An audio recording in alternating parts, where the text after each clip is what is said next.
Olá pessoal, bem-vindos a mais um vídeo e hoje eu vou falar um pouquinho para vocês sobre freio a disco. Então pessoal, eu tô aqui mostrando para vocês a minha Oge Veloce.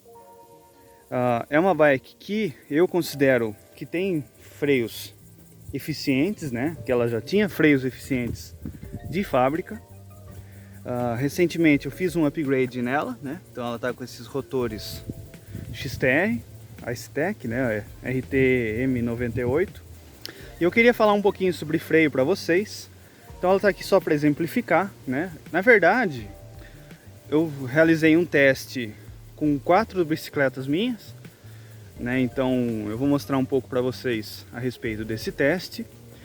Eu realizei ele na frente da minha casa, na rua, porque eu gostaria muito de poder trazer eles num ambiente igual esse que eu estou mostrando para vocês, um ambiente de terra, para comparar com a performance no asfalto, mas a logística de trazer 4 bicicletas e voltar, medir, fazer as marcações seria um pouco dificultada, Eu posso eventualmente trazer um conteúdo desse tipo mais para frente, se vocês quiserem,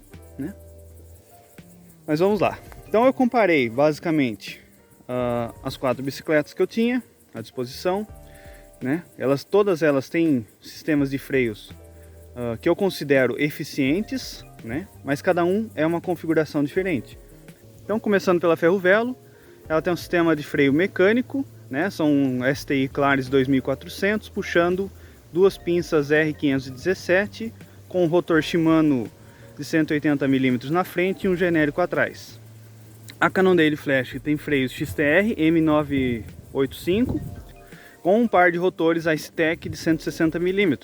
A Cannondale F7 tem um conjunto de freios Shimano MT200, onde na frente foi feito o upgrade de pinça M410 com um rotor de 180 mm Shimano na frente e um rotor 160 mm genérico na traseira. E para terminar, a Oge Veloce com STI Claris R2000 da geração atual, com freios R317 mecânicos e rotores STEC de 160 mm na frente e atrás. Então o teste foi conduzido em uma rua de asfalto, onde foi comparada a distância total de frenagem, vindo a 25 km por hora, registrados no GPS. Então, antes de mostrar o resultado do teste para vocês, eu gostaria que você desse uma pausa no vídeo e escrevesse aqui nos comentários qual você acha que foi a bicicleta com a melhor performance de frenagem.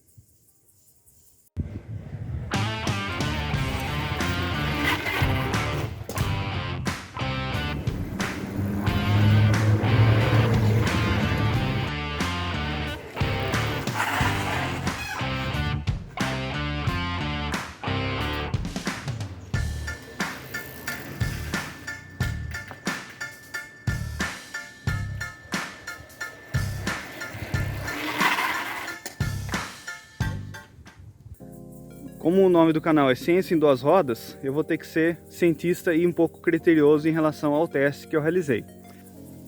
Como foi realizado um teste com baixo número amostral, eu gostaria de até comentar que foi intencional isso, Eu queria trazer essa discussão para vocês. Estatisticamente, esse teste ele não tem tanta validade, porque cada bicicleta que eu fiz o teste tem uma geometria diferente, tem um peso diferente, tem pneus diferentes, então tem vários fatores que não são padronizados, então não é um teste comparativo especificamente dos freios, mas eu quis trazer um teste para vocês de como o geral da bicicleta afeta a performance de frenagem do conjunto, Então, como vocês podem ver, no primeiro momento eu testei com a Ferro-Velo.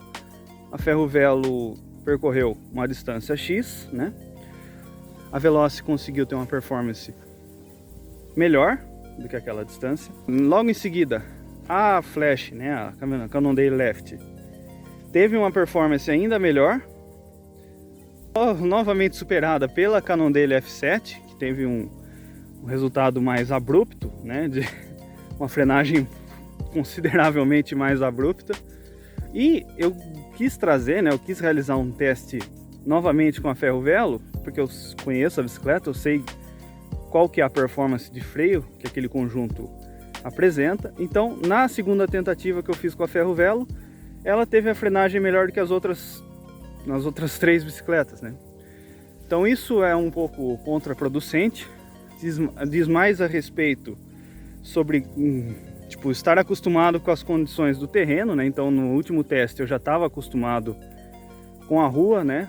Com o nível de aderência que eu ia conseguir naquela rua ali, do que efetivamente a performance dos freios, né? Porque você vê que cada teste que eu fazia eu conseguia reduzir a distância. Por que eu fiz isso em vez de ficar testando várias e várias vezes e depois tirar a média de frenagem de 5 vezes, né? 5 testes de cada bicicleta, que seria efetivamente o teste certo a ser realizado. Porque basicamente quando você está andando na rua, né? Quando você está andando na estrada, principalmente num caminho que você nunca andou antes, né? Você não tem essa chance. Você vê um carro entrando na sua frente, você freia, bate no carro, volta, freia de novo, até você conseguir ter a frenagem ótima para aquelas condições, né?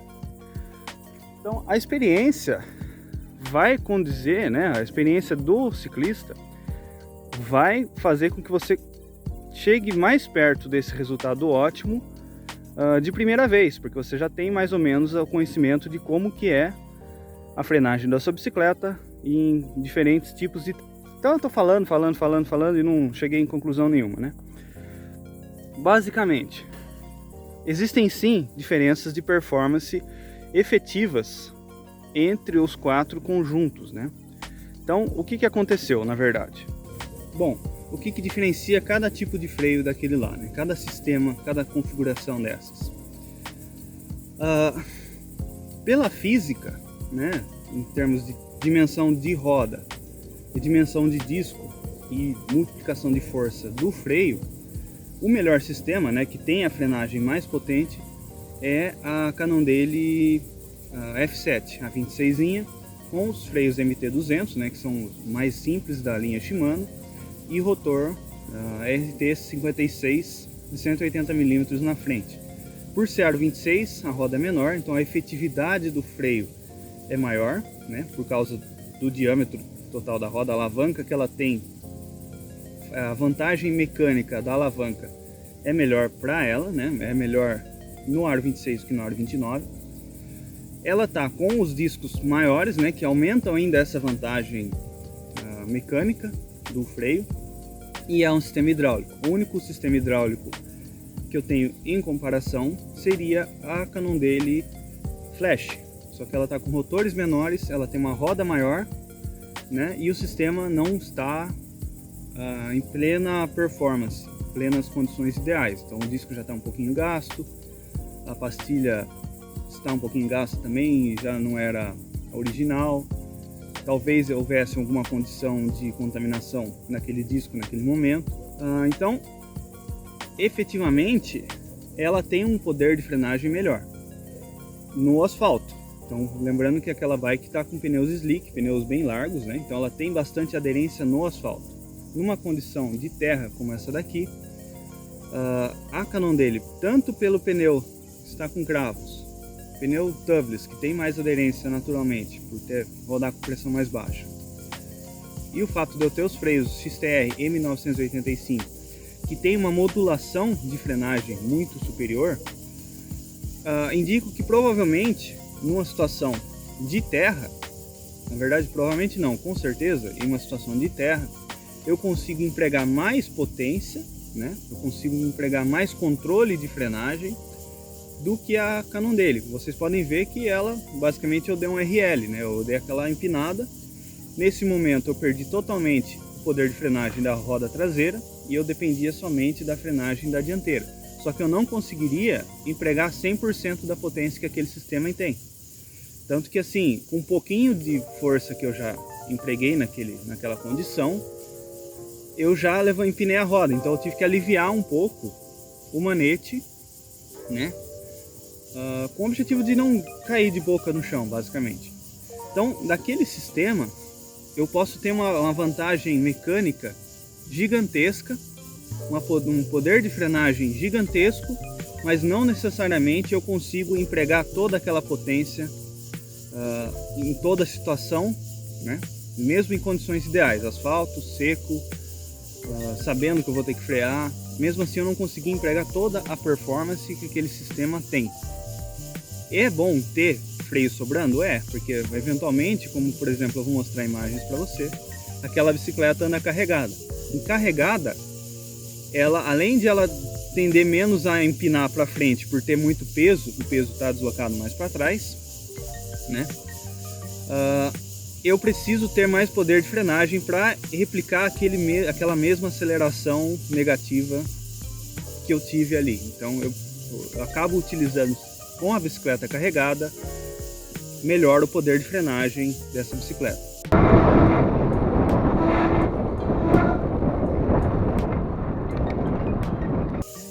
O freio, tendo o rotor maior também, ele ajuda não só em poder de frenagem, mas também a dissipar um pouco o calor, né? Então eu tenho um freio que eu exijo menos dele, então eu gero menos calor nesse disco e ele tem uma área de superfície para trocar esse calor com o ambiente maior.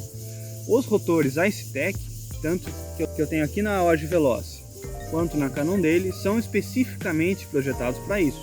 Então, na verdade, em termos de resistência à fadiga, eu tenho uma performance melhor nessa bicicleta e na Cannondale Left, né, que tem os rotores XT Icetec também. Então essas duas bicicletas elas vão ter uma performance de frenagem, não necessariamente elas vão ter aquele mesmo poder de frenagem da Cannondale 26, né, a F7, com os rotores maiores, mas ela vai ter uma performance mais constante ao longo de um uso longo, por exemplo, descendo uma serra, no caminho da fé, alguma coisa desse tipo. Eu vou sofrer menos com a fadiga e superaquecimento do sistema de freio. Em condições ideais, eu teria na Cannondale Flash as pinças com os dissipadores de calor também. Então vou deixar uma imagenzinha para vocês. Então aquele freio, ele é compatível com esse tipo de pastilha, que seria ainda melhor para dissipação de calor. Agora um caso curioso, né? Por que a Ferrovelo, depois no final de tudo, depois de ter o primeiro resultado sendo o pior de todas as outras bicicletas, na segunda tentativa ela ganhou de todas, né? Não só ganhou, como também não empinou, mesmo impondo uma aceleração negativa maior do que a Cannondale, né? Um maior poder de frenagem, eu consegui impor ele ali e ela não capotou para frente, né? Tudo basicamente se resume naquele contexto. Tem uma roda que está rodando com tubeless, então tem uma pressão mais baixa, aumenta ainda mais a área de contato desse pneu no chão. Outra coisa, naquela bicicleta lá, eu tenho, dentre todas as amostradas, a geometria com o ângulo mais projetado para frente. Isso faz com que a tendência a embicar para frente, a tendência a dar um RL com aquela bicicleta é a menor de todas as outras bicicletas. Outra coisa, ela é uma bicicleta longa, né? Então é uma bicicleta que com uma postura também que eu consigo jogar o meu corpo muito mais para trás também, isso por questão da geometria. Então se eu junto a frente mais projetada, eu jogado mais para trás, a bicicleta sendo mais estável zona, mais plantada no chão pelo comprimento, juntando todos esses fatores, eu consigo nela, que eu tenho potência de frenagem mais do que suficiente, né? Eu tenho rotores 180 mm, né, Deore, RT54, e tem um conjunto de pinças muito eficientes também, né? Pinças Shimano R517 da linha 105, então pinças mais capazes até do que essa daqui. Eu consegui empregar uma potência de frenagem maior naquela bicicleta do que, por exemplo, na Cannondale, que tem efetivamente mais potência de frenagem do que aquela bicicleta. Então, ter potência de frenagem não necessariamente implica em conseguir despejar toda essa potência no chão, né? E isso varia muito com as condições do terreno. Então, no ambiente de terra, sim, basicamente aquela bicicleta e a Cannondale vão ter as melhores performances de frenagem. Essa bicicleta aqui, como vocês viram no início desse mesmo vídeo, né, na primeira cena, ela possui um certo limite com essa configuração de pneus, né, pneus slick 700 por 32, eu tenho uma limitação de aderência. Então mesmo que eu tenha uma performance excelente nos freios, eu não consigo empregar toda a potência que eles têm para entregar no ambiente de terra, né? Então vocês viram eu patinando com a roda da frente. Então, eu queria trazer para vocês um resumo de tudo isso que eu falei, né? Falei vários minutos aí, acho que pouca gente até vai estar assistindo até o fim, mas vamos lá. Se você quer aumentar a performance do seu conjunto de freios, você quer ter mais aquele poder de frenagem, sua bicicleta tem freio ruim, você aperta, a bicicleta continua andando e não acontece nada, que é uma situação, eu recomendo, gastando pouco, o upgrade mais em conta, mais barato para aumentar essa potência total, absoluta de performance, colocar um rotor maior. Se você tem 160 mm, você coloca o 180. Eu já tive 203, basicamente para cross country, gravel e etc. Não diria que se justifica, né? Se o de 180 com hidráulico eu já não consigo chegar ao todo de performance dele, o de 203 eu também não conseguia. O que acontece? Em situações de downhill, coisas que exigem mais o freio, aí você consegue efetivamente utilizar daquela performance, aproveitando também da resistência à fadiga que o diâmetro em si já acrescenta. Ou se você tem uma pinça muito ruim, aí você usa um freio daquele lá, um discão 203, aí você dá a vantagem mecânica para uma frenagem deficiente da pinça. No entanto, não é qualquer garfo, qualquer suspensão e qualquer quadro que aceitam os discos de 203. O fato de você ter mais alavanca, mais força envolvida ali, pode acabar quebrando seu quadro, seu garfo e efetivamente seus dentes no chão. Então, basicamente, para aumento de performance total, absoluta de potência de frenagem, discos maiores. Performance de empregabilidade, né? Você já tem performance suficiente, mas você não consegue parar efetivamente em uma distância menor. Melhorar o sistema de pneus com mais aderência, seja ele slick ou com cravos, né? Você tem opções de pneus com mais ou menos aderência.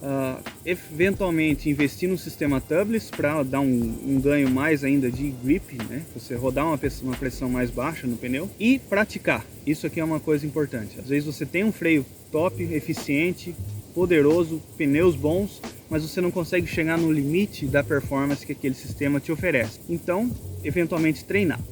Se você tem um freio eficiente ou já é suficiente para o seu peso, para sua carga, para o seu tipo de uso, mas eventualmente você, por exemplo, desce uma serra muito grande, aí chega no final lá da baixada sem freio, você acaba superaquecendo muito frequentemente seus freios, que já aconteceu comigo basicamente só uma vez. Na verdade, existem técnicas para se evitar que chegue nesse ponto, né? Mesmo tendo sistemas mais simples, mas já me aconteceu não intencionalmente a única vez lá no Caminho da Fé, mas porque eu perdi a frenagem do freio dianteiro por problemas mecânicos. Se você não viu esse vídeo, clica aqui, você vai ver um pouco sobre a história de como isso aconteceu. Mas então, se você acaba perdendo performance ao longo de uma descida por superaquecimento, por fadiga, aí pode ser o caso de você colocar um upgrade mais caro, né?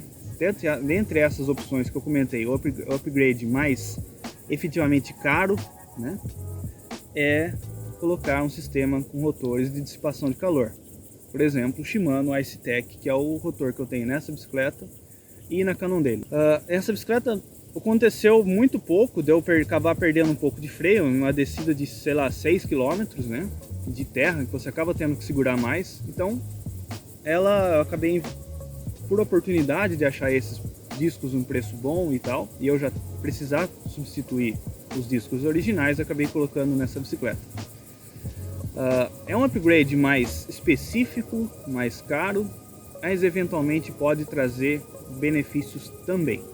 Bom pessoal, espero que vocês tenham gostado, trouxe um conteúdo um pouco mais denso. Se ficou um pouco confuso, deixe sua pergunta ali nos comentários que eu vou responder para vocês, e eventualmente, se eu puder, eu faço até um outro vídeo explicando alguma questão mais específica sobre freios, né? Bom pessoal, espero que vocês tenham gostado. Se você não é inscrito do canal ainda, aproveite para se inscrever agora. Se você gostou, já deixe seu like e, bom, obrigado e até mais.